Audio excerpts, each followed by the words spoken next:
किसका नाम लिया? पूतना का। किसका नाम लिया? पूतना का।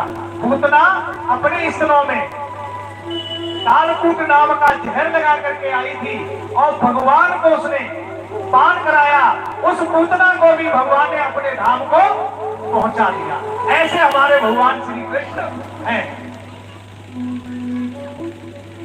ऐसे भगवान श्री कृष्ण है जिनकी शरण में अगर व्यक्ति चला जाता है तो उसका उद्धार हो जाता है।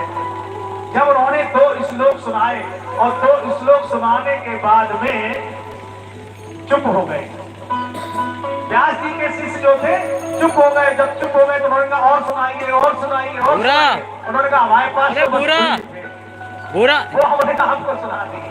हमारे पास 2 ही थे जो हमने सुना दिए। स्टैंड ले आइए मेरे घर पे। सुनना है तो आप अपने पिता के पास व्यास जी के पास जाइए। उनके पास ऐसे श्लोकों का भंडार है। तो हमारे सुखदेव जी महाराज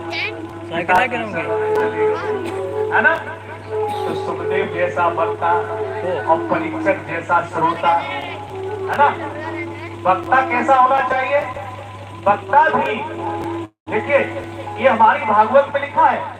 वक्ता भी जब व्यास मंच पर आसीन होता है तो उसके सबसे पहला यह है उसको नेत्र दोष नहीं होना चाहिए। दूसरी चीज व्यास गद्दी पर बैठ करके कुछ पान नहीं करना चाहिए। देखा होगा आजकल के तमाम नए व्यास हो गए, नए शास्त्री हो गए, मुंह में खोबियां बैठे हो बांटते रहते, दूध का गिलास देते हैं, पान खा करके बैठते, लाल लाल होठ होता है ना। हाँ गद्दी को दूषित करते हैं। हाँ जा। सुखदेव जी माया से परे थे। घर आ जाइए मेरे। परीक्षक जी सब कुछ त्याग करके राजपाट सब त्याग करके रखो है। अरे हम कह रहे हैं उनके 100% अगर आपके अंदर नहीं होंगे कोई बात नहीं तो कम से कम जो है 10% भी तो आ ही जाओ, है ना भाई। जितनी देर कथा में 10% का मतलब ये है कि जितनी देर हम कथा को श्रवण कर रहे हैं उतनी देर तो हमने मुख को शुद्ध कर ले। आपने देखा होगा सबके घर में साल भरे में या 2 साल में पूजा अर्चना होती होगी, हवन या सत्यनारायण की कथा होती होगी। हमारे आचार्यगण यहाँ भी रोज होती है पूजा।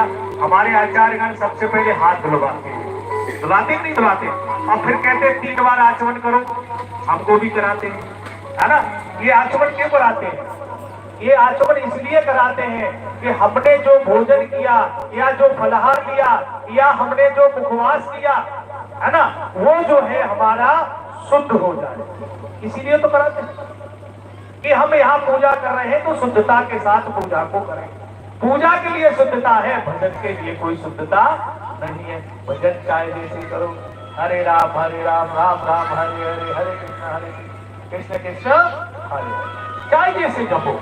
तो वक्ता भी शुद्ध होना चाहिए, वक्ता भी लंगड़ा लूला नहीं होना चाहिए, वक्ता के अंदर कोई अवगुण नहीं होने चाहिए। ऐसे ही हमारा जो श्रोता होता है, जो परीक्षित होता है, उसके भी अंदर कोई भी अवगुण नहीं होने चाहिए। अगर है तो उन अवगुणों को त्याग करके व्यास मंच के सामने बैठ करके और भगवान कृष्ण के चरणों में अपना ध्यान लगा करके प्रभु की कथा को श्रवण करना चाहिए। और जो इस प्रकार से कथा को श्रवण करते हैं जीवन पर्यंत बदल जाता है। जय जय श्री राधे। इस प्रकार से जो है उन्होंने जो है जब कथा सुनाई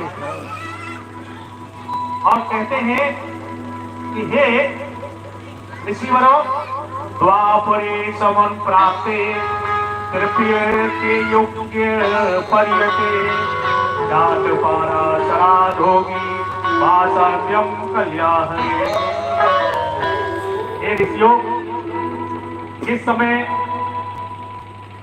द्वापर प्रारंभ हुआ, भगवान कृष्ण का प्राकट हुआ। भगवान कृष्ण ने बचपन से लेकर के बाल्यावस्था से लेकर के और जब तक भगवान रहे तब तक अनंत लीलाएं होने की।